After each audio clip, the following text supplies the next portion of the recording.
नमस्कार, आप देख रहे हैं शाइनिंग इंडिया। मैं आपके साथ जितेंद्र शुक्ला। इस समय हम चर्चा कर रहे हैं जम्मू कश्मीर के जो नए नागरिकता नियम आए हैं उसको लेकर चल रहे विवादों के ऊपर। और इसी पर चर्चा करने के लिए इस समय हमारे साथ पॉलिटिकल एनालिस्ट ममता काले जी जुड़ी हुई है। मैम से जानेंगे मैम किस तरीके से देखते हैं इस मुद्दे को। मैम सबसे पहले आपका बहुत बहुत धन्यवाद हमारे साथ जुड़ने के लिए। मैम आप देखिए ये अब धारा 370 हटने के बाद ये सबसे बड़ा कदम अगर कहा जाए केंद्र सरकार की तरफ से तो ये उठाया गया है। तो इसको आप किस तरीके से देखते हैं ये जो कदम उठाया गया है? जितेंद्र, सबसे पहली बात यह है कि जब अगस्त 2019 में धारा 370 और 35 ए को हटाया गया था, जो बहुत बड़ा ऐतिहासिक निर्णय हिंदुस्तान के अंदर लिया गया था। उससे पहले असल में कन्याकुमारी से लेके कश्मीर तक हिंदुस्तान एक नहीं था, क्योंकि इस हिंदुस्तान के अंदर ही नेहरू जी की कृपा से, कांग्रेसियों की कृपा से दो विधान और दो निशान और दो प्रधान भी चलते थे। एक जमाना था क्योंकि वहां पर प्रधानमंत्री भी हुआ करते थे, कुछ समय के बाद उसको समाप्त कर दिया गया। तो देश के अंदर एक और देश चल रहा था जिसको जम्मू और कश्मीर कहा जाता था। और वहां पर यह हालत हो रखी थी धारा 370 के से कि केवल कुछ रक्षा के और कुछ विदेश मंत्रालय से रिलेटेड जो फैसले थे वो केंद्र की सरकार ले सकती थी, बाकी किसी पर उनका हक नहीं था। जम्मू कश्मीर पर कोई सरकार किसी भी प्रकार का कोई फैसला नहीं ले सकती थी। वहां पर आप आरटीआई नहीं कर सकते थे, सीएजी के तहत वहां के लोगों को, वहां के जो नेता थे उनकी पूछताछ नहीं कर सकते थे, हमारा सर्वोच्च न्यायालय कुछ भी वहां पर लागू नहीं था। इतनी तानाशाही वहां पर लोगों ने कर रखी थी और इसीलिए यही कारण था कि वहां के जो ये आला कमान जो नेता थे, चाहे आप इनको मुफ्ती परिवार बोल लीजिए, चाहे आप इनको अब्दुल्ला परिवार बोल लीजिए, इन्होंने अपनी बपौती जम्मू कश्मीर को समझा हुआ था और ये नहीं चाहते थे अपने राजनीतिक कारणों से कि धारा 370 को वहां से हटाया जाए। और सेपरेटिस्ट लीडर्स जो थे वो भी नहीं चाहते थे कि धारा 370 वहां से हटे। मगर आप देखिए मैम 370 जब हटी, धारा 370 हटने के बाद लगातार आप देखिए जो सेपरेटिस्ट थे या वहाँ की जो स्थानीय पार्टी थी उन्होंने इसका विरोध किया। और यहाँ हमारी भी जो बड़ी विपक्षी पार्टी थी कांग्रेस और भी कई पार्टियों ने, जो छोटी मोटी पार्टियां, उन्होंने इस चीज़ का विरोध किया। और अब यह जब नए नागरिकता नियम आया उसके बाद भी अब विरोध प्रदर्शन जारी है। और पीडीपी और नेशनल कॉन्फ्रेंस यह कह रही है कि ये जो नए नियम लाए गए हैं यह पूर्णतः एक तरीके से डेमोग्राफी चेंज करी जा रही है जम्मू कश्मीर की। और केंद्र की साजिश चल रही है कि डेमोग्राफी को बदल दिया जाए जम्मू कश्मीर का और राजनीतिक अस्तित्व समाप्त कर दिया जाए कई पार्टी का। ये अलगाववादी नेता हो, चाहे नेशनल कॉन्फ्रेंस हो और चाहे पीडीपी हो, सब यही कह रहे हैं। तो इस जी जी जी। तो जितेंद्र, ऐसा है कि डेमोग्राफी जिनकी खत्म होने वाली है ना, या धारा 370 और 35 ए के बाद जो हो गई है, वो पीडीपी की हो गई है, वो एनसी की हो गई है, वो जितने सेपरेटिस्ट लीडरांस जो हैं, जिनको कुछ लोगों को, मलिक को तो जेल में डाला हुआ है, अभी औरों को भी डाला जाएगा, इन सबकी डेमोग्राफी की जो है, इनकी जो ज्योग्राफी है ना, इनका इतिहास और भूगोल दोनों ही बिगड़ चुका है। ये कभी, इसीलिए मैंने जो आपको बोला कि ये आरटीआई के तहत नहीं है, सीएजी के तहत नहीं है, सर्वोच्च न्यायालय इनका कुछ नहीं बिगाड़ सकता था 370-35 ए के रहते हुए, तो इनको तो खलबली मचेगी। और आज जो ये बात कर रहे हैं कि वहां पर जो डोमिसाइल, वहां लोगों को मिले डोमिसाइल, वहां पे लोगों को कहा जाए, कितने दुख की बात है। आप ये बताइए, वाल्मीकि समाज की अगर हम बात करें, वाल्मीकि समाज को जितेंद्र शेख अब्दुल्ला जी वहां पर ये बोल करके लेके आए थे सालों साल पहले कि आप लोग आइए, हमारे यहाँ पे रहिए, हम आपको नागरिकता देंगे, हम आपको इक्वल अधिकार देंगे, आपको बड़ी बड़ी नौकरियां देंगे। आपको यकीन नहीं आएगा, आज तक वाल्मीकि समाज वहां पर जो है 4th क्लास की नौकरी करता है, बदतर जिंदगी जी रहा है। और किस तरीके की राजनीति, किस तरीके की राजनीति इन्होंने करी है। ये क्या समझते हैं कि जम्मू और कश्मीर के अंदर, लद्दाख के अंदर, क्या ये वहाबी राष्ट्र का हिस्सा है क्या, सऊदी अरेबिया का हिस्सा है कि वहां पे हम डोमिसाइल ना दे लोगों को। जो लोग 15-15 सालों से वहां पे रह रहे हैं, आप सोचिए, वो अब जमीन वहां पर नहीं खरीद सकते, वहां की नागरिकता वो नहीं ले सकते। वहां से जो बेटियां, जिनकी बिचारियों की शादियां अगर वो नॉन कश्मीरी से बाहर कर दें, तो इन्होंने उनको उठा करके बाहर फेंक दिया। अपनी वहां की बेटियों के साथ इतना गंदा, इतना सौतेला व्यवहार इन्होंने किया कि एक बार तुमने शादी करके तुम्हारा पैर बाहर निकला तो तुम्हारी यहाँ की जो डोमिसाइल है खत्म, तुम्हारा हक खत्म, तुम्हारा जमीन जायदाद पर हक खत्म। जो बच्चे वहां पर पढ़ रहे हैं इतने सालों से, उन पर उनको नागरिक, वहां की जो डोमिसाइल है वो नहीं मिलेगा। तो ये क्या समझ रहे हैं, मतलब ये अपने आप को क्या वहाबी राष्ट्र समझ रखा है इन्होंने। इन्होंने वहाबी रूल वहां पर इतने सालों से लगा रखा था, जो सऊदी अरेबिया में लगा हुआ है कि आप आइए, हमारा वीजा लीजिए, काम करिए, जब काम खत्म हो जाएगा तो दूध से मक्खी की तरह हम आपको निकाल करके बाहर फेंक देंगे। और आज जब उस रूल को खत्म किया जा रहा है, तो इनको तकलीफ हो रही है, क्योंकि इनकी सारी जो थोड़ी बहुत बची कुची राजनीति थी वो भी खत्म होने वाली है जितेंद्र।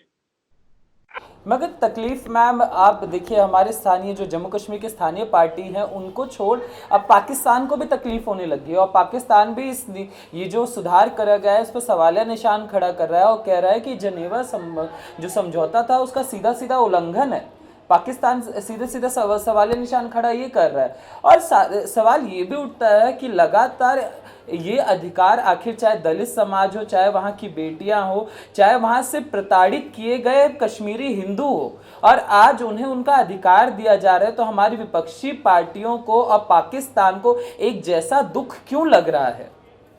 क्योंकि जो आपने बिल्कुल सही प्रश्न किया है जितेंद्र, क्योंकि ये जो लोग हैं ना जो वहां पर शासन कर रहे हैं और जिन्होंने अपने आप को भगवान वहां का समझ लिया था, ये हिंदुस्तान के कभी थे ही नहीं, और जम्मू कश्मीर के भी ये नहीं थे, लद्दाख के ये नहीं थे, इनको वहां के लोगों की कभी कोई चिंता नहीं थी। अगर होती तो आज जो है एक शिक्षक का परिवार, एक बेसिक शिक्षक मास्टर आज अरबपति बन गया है, और बेचारा जो वहां का युवा है उसको तुमने आतंकवाद और अलगाववाद में डाल दिया, उनको इतना रेडिकलाइज कर दिया तुमने, उनका बुद्धि इतनी भ्रष्ट कर दी कि उनके हाथों में तुमने बंदूकें और पत्थर दे दिए। तो तकलीफ तो इनको वही होगी, क्योंकि इनकी जो सोच है, जो विचारधारा है, वो पाकिस्तान से ही मिलती है। और पाकिस्तान कौन होता है मेरे हिंदुस्तान में, मेरे मुकुटमणि के बारे में अपनी टिप्पणी देने वाला? हैसियत क्या है पाकिस्तान की कि वो जम्मू कश्मीर के बारे में या लद्दाख के बारे में एक शब्द भी बोले? उसका हिस्सा है क्या? वो हमारे हिस्से को लेकर के बैठा हुआ है, पीओके पे जबरन अपना अपना कब्जा करके बैठा हुआ है। अगर इसके पास गिलगित बल्टिस्तान ना हो तो इनकी कोई हैसियत ही नहीं है, सारा हमारा खनिज लेकर के ये वहां पर बैठे हुए हैं। तो इनको समय समय बताएगा और यहाँ की सरकार भी बताएगी कि इनके साथ क्या किया जाना चाहिए। लेकिन पाकिस्तान को कोई हक नहीं है कि वो हिंदुस्तान के बारे में, जम्मू कश्मीर के बारे में, अखंड भारत के बारे में किसी भी तरीके की बात करे। अभी तो आप देखना, ये आएंगे, अभी तो इनके मौलिक अधिकारों की ये बात करेंगे, अभी 2-4 दिनों में ये खड़ा करेंगे मौलिक अधिकारों के। जो बड़े बड़े इनके लीडर होते हैं ना, वो काले कोट पहन के कुछ वकील आ जाते हैं, कुछ सेपरेटिस्ट इनके लोग आ जाएंगे, बोलेंगे मौलिक अधिकारों का हनन हो रहा है, हमारे यहाँ पर लोग मारे जा रहे हैं। किंतु कुपवाड़ा के, हंदवाड़ा के अंदर जब कर्नल आशुतोष, मेजर सूद और उनके साथी जो है शहीद होते हैं, तो उनके मौलिक अधिकार नहीं दिखाई देते हैं। लेकिन रियाज नाइकू के, जो हिजबुल का इतना बड़ा टेररिस्ट था, उसके मौलिक अधिकार इनको दिखाई देते हैं। तब ये बड़ा ज्ञान देने के लिए आ जाते हैं कि अरे बेचारा रियाज नाइकू, उसकी तो पुलिस वालों ने पिटाई करी, वो तो बेचारा गणित का मास्टर था और उसके बाद वो आतंकवादी बन गया, उसके बड़े मौलिक अधिकार थे, उसको बहुत बुरी तरह से मारा। मैं तो कहती हूँ इनको एक एक को मारना चाहिए, सबको, इनको किसी को भी नहीं छोड़ना चाहिए। वही हो रहा है, जुनैद को आज मार दिया गया है। तो ये सारे जो आतंकवादी हैं जिन्होंने वैली को असल में खून से रंग दिया, इतनी खूबसूरत हमारी वैली जिसका इतना खूबसूरत बर्फ का जैसा सफेद रंग होता था, उसको इन्होंने लाल करके रख दिया। आज जब वहां पर वहां का जो कश्मीरी है, चाहे वो हिंदू है चाहे मुसलमान है, उसको उसके हक दिए जा रहे हैं, तो इनको तकलीफ हो रही है। और बाय द वे, ये जो आतंक ये फैला रहे हैं लोग, ये वहां के नॉर्मल जो यहाँ के कॉमन लोग हैं उनको मार रहे हैं। हंदवाड़ा में भी वहां के नागरिकों को इन्होंने अंदर बंदी बना के रखा हुआ था, और उसके कारण ये सारी लड़ाई हुई आतंकवादियों के पीछे। तो इनकी ये जो घटिया सोच है, इस सोच को खत्म बिल्कुल सरकार ने कर दिया है, और इनको बहुत ज्यादा तकलीफ हो रही है इस बात से। मगर मैम सवाल ये उठता है, जैसे आपने ये सारी चीज़ें बताई, तो क्या डर लग रहा है अलगाववादी आतंकवादियों को कि जो एजेंडा चलाया जाता था लगातार पाकिस्तान के जरिए जम्मू कश्मीर में सेपरेटिस्ट द्वारा, कि जम्मू कश्मीर को आज़ाद कर दिया जाए, एक आज़ाद मुल्क बनाया जाए और हमारे विशेष अधिकार हो, जैसे धारा 370 हटने के बाद उसका विरोध होना और अब इस नियम में परिवर्तन करना, तो क्या उन्हें ऐसा लग रहा है कि जो एजेंडा चल रहा था वो अब समाप्त हो गया है और लगातार ये डेमोग्राफी की जो बात करी जा रही है और इस नियम के बाद ये खत्म ही हो जाएगा पूरी तरीके से, और जम्मू कश्मीर एक जैसे सारे राज्य हैं उस तरीके से उन राज्यों में शामिल हो जाएगा? बिल्कुल, आपने बिल्कुल सही बात बोली है।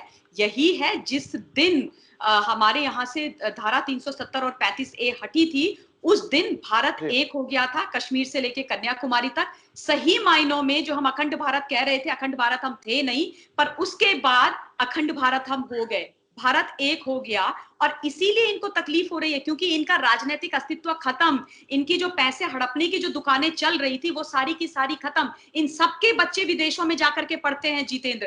पैसा इतने सालों से कौन पंप इन कर रहा था? By the way, Jammu Kashmir Ladakh के अंदर जो पैसा जा रहा था वो किसका जा रहा था? कौन भेज रहा था? वहां पे जितनी फैसिलिटीज चलती हैं कौन चलाता है? पाकिस्तान चलाता है, ये जो दो परिवार है वहां के एनसी और पीडीपी वाले, ये चलाते हैं क्या? हिंदुस्तान की सरकार चलाती है, हिंदुस्तान की आवाम चलाती है। आप और हम जैसे टैक्स पेयर के पैसों से सारा जम्मू कश्मीर और लद्दाख आज तक चलता आया है।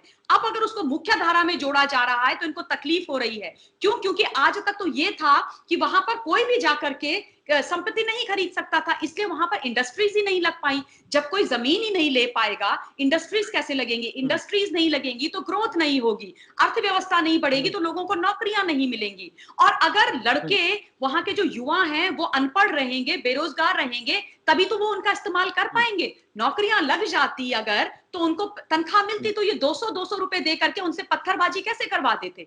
तो ये सारा इनका खेल है। दूसरी बात, आप मुझे ये बताइए, कश्मीर का व्यक्ति जो भी बाहर निकलता है, किसी भी राज्य में अगर वो जाता है, सपोज दिल्ली के अंदर वो आता है, दिल्ली में वो रहते हैं, उसको जहाँ दिल्ली का वोटर आईडी कार्ड मिल जाता है, वो दिल्ली का वोटर बन जाता है, दिल्ली में वो जमीन खरीद सकता है, मकान खरीद सकता है, और कहीं पर भी हिंदुस्तान में किसी भी राज्य में जाकर वो खरीद सकते हैं।